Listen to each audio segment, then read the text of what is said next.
Spears is an era-defining superstar. After the Spice Girls blasted through the media with their candy-coated tunes, it opened the doors for other teen pop acts to emerge. But there wasn't always certainty that it'd be Britney Spears. She was rejected from labels who claimed that there was no need for another Debbie Gibson. It wasn't until Jive Records saw her potential that she would be signed.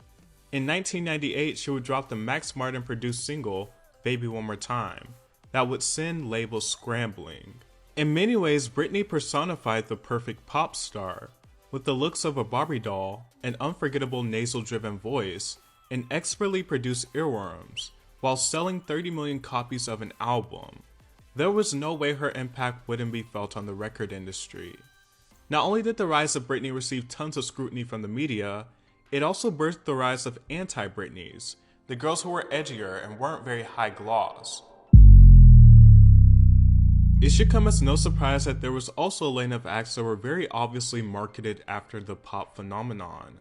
Some bad, some good, and a lot of forgettable. While I think it's unfair to say that Christina Aguilera was a Britney clone, for her first album she did hover in Britney's shadow and received a lot of comparisons to her, eventually establishing a complete identity of her own with 2002's Stripped. Aguilera was one of the many acts who felt the boom of Baby One More Time, and her label rushed to release her album and make her a figure of the teen pop movement just for that reason. She was more so Britney's rival as opposed to her exact clone. Mandy Moore is probably one of the most obvious acts marketed after Britney. She burst into the scene with Candy, a bubblegum pop song that sounded like it could have been taken directly from a Britney album.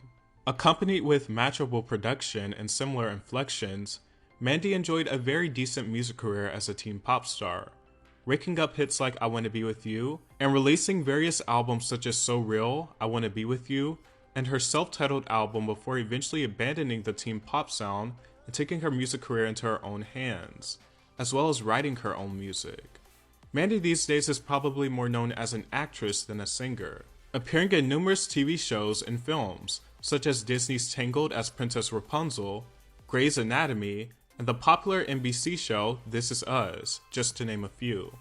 Mandy is not a massive fan of her teeny bopper music, saying, "The record company was like, here are your songs. I was like, hi, I'm 14, I'll do anything.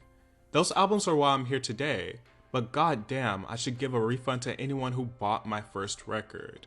She also spoke about her time on the teen pop scene. "We've never met each other. I've never met her," she says of Britney. "I think she's like the leader of the pack. She started it all. She was at the forefront of crushing the pop music scene, opening the door for everyone, men and women alike. She sort of just came out and started getting traction as I was making music," she continued. She was out in the world, so I guess absolutely her influence would be felt. I think on anybody that was making music because she was so popular. It was instant. It felt like she came out like a bullet right to the top. She was also aware that she was her label's answer to the rise of Britney, but never tried to compete with her. I knew once I had been signed and once I was aware of Britney and then Christina came out shortly thereafter, I knew I was my record label's answer to that. So I was aware that that's what my record label was doing. But I also knew that I couldn't compete in that sense. I'm not Britney. I'm not a great dancer. I don't have that same showmanship quality. That was never going to be me. Nonetheless, Moore has found her lane and done well for herself. Jessica Simpson is more known as a socialite reality TV star and businesswoman nowadays, but she was in fact one of the prominent blondes of the teen pop movement. Jessica was an interesting case of an artist. She started off her career very strong, more in the vein of Mariah Carey and Celine Dion, with the power ballad I Wanna Love You Forever. She seemed to be a promising belter, but her label struggled to keep up with the teen pop movement, left Simpson stuck with an artistic identity crisis. She's openly spoken about her time with her label, and alleged that Tommy Mottola was directing her to primarily be more like Mariah Carey and Britney Spears.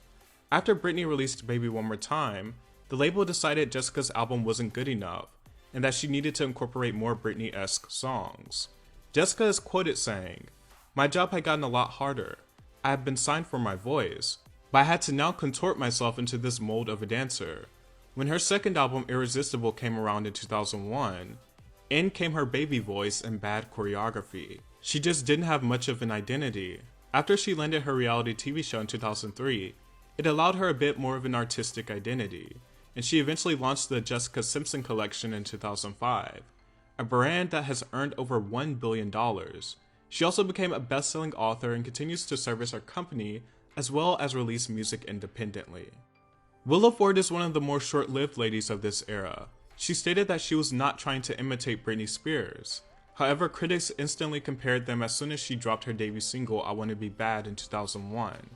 Where Willa slightly differentiates is that she was the first to embrace her sexuality directly amongst the teen pop women. I Wanna Be Bad dropped before I'm a Slave for You and Dirty. Still, I do not think it's a reach to say that her overall aesthetic and musical styling is very Britney influenced, although Willa herself has often grappled with this comparison. I had been signed for 2 years before my record came out, so Britney had already been out. And because I was also blonde, everybody immediately would look at me and be like, "Oh, she's like Britney Spears," she says. It was frustrating because I wanted so badly to be my own artist. And by writing my own songs and deviating from that Britney blueprint, I did create my own lane.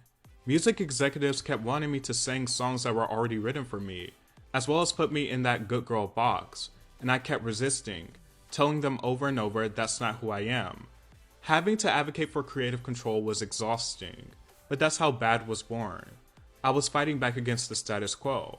Also, I remember working on my second record and wanting to go a little more rock, and the label told me that that would never work, that women can't do rock, and then of course Avril Lavigne came out and completely nailed it. Britney Spears was really the first pop girl to launch, she says, so you can't touch that. Britney's iconic. Then you had Christina Aguilera, Jessica Simpson, and Mandy Moore. Everyone was doing this squeaky clean image, and I was 21 coming out on a record like, "This is not me." Willa will ultimately struggle to keep her music career afloat, and she made some headlines and received some backlash in 2017 once people felt she blamed the failure of her single on 9/11.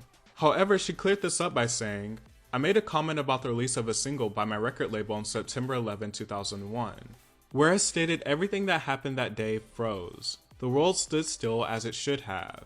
During the past day, other news outlets have taken the liberty to say that I somehow blamed 9/11 for my song not taking off. This could not be further from the truth, Ford said.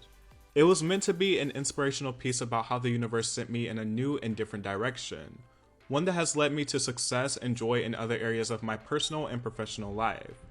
Willa's second album was left in limbo due to a label acquisition, which left her in no man's land. She then realized music wasn't something she actually wanted to do and left the music scene. After she left music, she did a bit of acting, starring as Anna Nicole Smith in the 2007 biopic about the late star, as well as appearing on Dancing with the Stars, and being the interior designer on the home renovation show Flip It Like Disick, starring Scott Disick. Montag rose to fame with the MTV reality show The Hills. After her successful stint on reality TV, she decided to venture off into music. Now, where Montag differs from the previous acts is that she was not a part of the teen pop scene. She was a part of the thousand scene, cultivating an album titled Superficial, largely influenced by Britney Spears. And it's clear this was supposed to be Montag's version of Spears' classic 2007 album Blackout, dark electropop with some R&B influence. She admittedly cited Britney as an influence on the album as well. Unfortunately for Heidi, who had invested over $2 million of her own money since she was an independent artist, the album was a complete bomb. Released in 2010, selling just over 1,000 copies first week. The lack of return on the album left her broke. Heidi Montag also had a lot of delusion when it came to the staying power of the album, and she believed that it genuinely would hold up against Michael Jackson's Thriller album. When asked in an interview with Entertainment Weekly if she thought it would hold up against Thriller, she said, "I definitely do. I think people might not see it now because it's my first album coming out, but I've spent as much time, maybe more even than Thriller. Every detail was very important to me, because I take this very seriously. Most artists, it's not their own money, but I've actually gone broke putting every dollar I've ever made and my heart and soul into this music. For me, I have a different appreciation, a different understanding, and a different love of my music and for my album than any other artist possibly could. Because this is my money, this is my gamble, this is my chance." It's safe to say Montag's gamble did not pay off. It remains her only album, and it has since gained a cult following.